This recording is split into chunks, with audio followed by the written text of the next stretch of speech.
Bonjour à tous les passionnés de SVT sur la chaîne SVT+1. Aujourd'hui, plongeons-nous dans le fascinant monde de la biologie avec une exploration approfondie des définitions de la synthèse de l'ATP. Accompagnez-nous pour comprendre les mécanismes essentiels de ce phénomène vital qui alimente nos cellules en énergie. Restez branchés pour une plongée captivante au cœur de la biologie moléculaire. On commence par la première définition, c'est parti. Respiration cellulaire.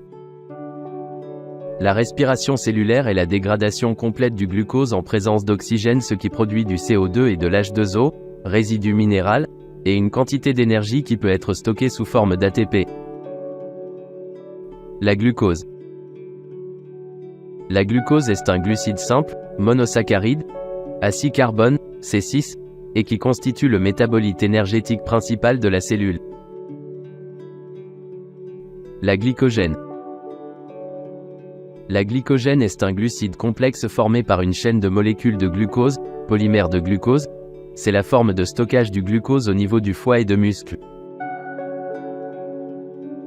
Le hyaloplasme. Le hyaloplasme ou systole est une substance visqueuse dans laquelle baignent les organites cellulaires. Avec les organites cellulaires, ils forment le cytoplasme. L'acide pyruvique. L'acide pyruvique ou pyruvate est une molécule à 3 carbones qui résulte de la dégradation du glucose au cours de la glycolyse. La glycolyse. La glycolyse est l'ensemble des réactions qui se déroulent au niveau du hyaloplasme en anaérobiose, permettant la destruction partielle du glucose en 2 acides pyruviques avec production de 2 molécules d'ATP et 2 NADH, H+. L'acide lactique. L'acide lactique ou lactate est une molécule organique à 3 carbones qui résulte de la dégradation partielle du glucose par fermentation lactique. La fermentation. La fermentation est la dégradation incomplète du glucose en milieu anaérobique permettant une production modeste d'ATP et la formation de molécules organiques, éthanol, acide lactique. La respiration cellulaire. La respiration cellulaire est une dégradation complète du glucose en présence d'oxygène ayant lieu dans la mitochondrie et qui s'accompagne d'un échange gazeux avec le milieu, avec la production d'une importante quantité d'ATP. La chaîne respiratoire.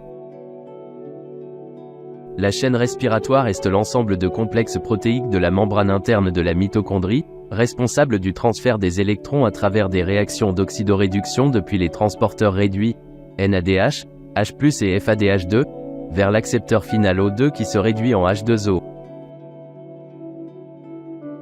La mitochondrie. La mitochondrie est une organite cellulaire siège des réactions d'oxydation respiratoire. Elle est constituée par 2 membranes, interne et externe, séparées par un espace intermembranaire et une matrice mitochondriale. ATP synthétase. ATP synthase. ATP synthétase ou sphère pédonculée est un complexe enzymatique intégré dans la membrane mitochondriale interne, intervenant dans la phosphorylation de l'ADP en ATP quand il est traversé par un flux de protons. La fermentation lactique. La fermentation lactique est une voie métabolique anaérobique qui aboutit à la transformation de glucose en acide lactique au niveau du hyaloplasme. La fermentation alcoolique. La fermentation alcoolique est une voie métabolique anaérobique qui aboutit à la transformation de glucose en éthanol et CO2 au niveau du hyaloplasme. La phosphorylation oxydative. La phosphorylation oxydative est la synthèse d'ATP par la phosphorylation de l'ADP au niveau des sphères pédonculées en utilisant l'énergie libérée suite à l'oxydation des donneurs d'électrons par la chaîne respiratoire. ATP, adénosine triphosphate. ATP ou adénosine triphosphate est une molécule énergétique formée de l'assemblage d'un sucre, ribose, d'une base azotée, adénine, et de 3 groupements phosphate.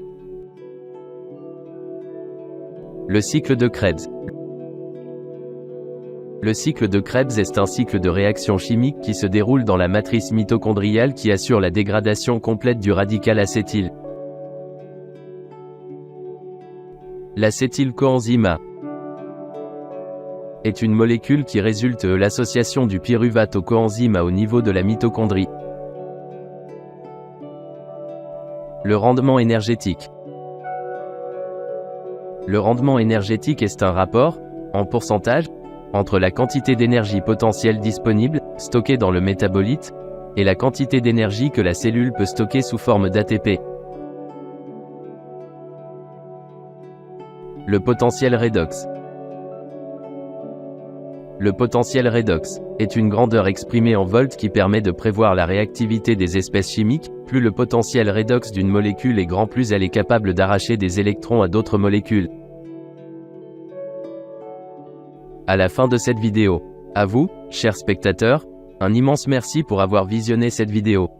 Votre soutien signifie énormément. N'hésitez pas à partager vos réflexions dans les commentaires. À bientôt.